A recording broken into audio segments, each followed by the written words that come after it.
A mother who left her 4-year-old son's body to rot in his cot for almost 2 years after killing him is being released from prison, having served only 7 years of her sentence.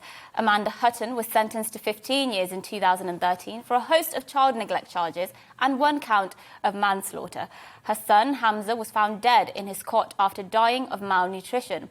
His little body was rotting and covered in flies at his home in West Yorkshire.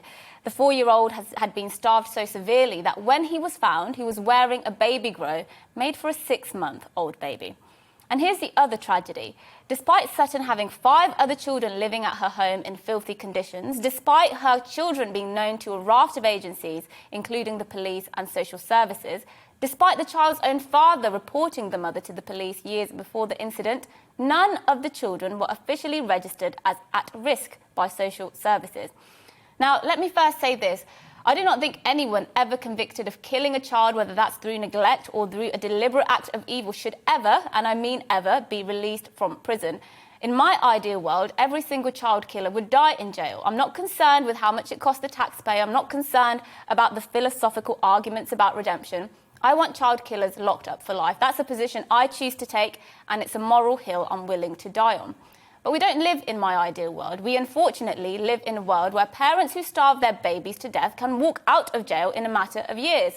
And if we can't even trust the authorities to protect children before tragedies like this happen, even in the face of overwhelming evidence of neglect, how can we trust them to protect children from these monsters after their release? All the child killers released early from prison, walking around in our society as if all is well, are well within their right to have more children. And that's one of the unfortunate prices we have to pay for a civil society. But what's to stop them from repeating the same horrors?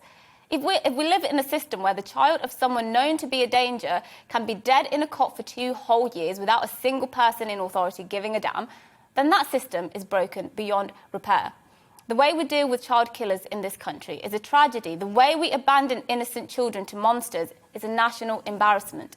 The social care system is a farce, and our justice system is an enabler.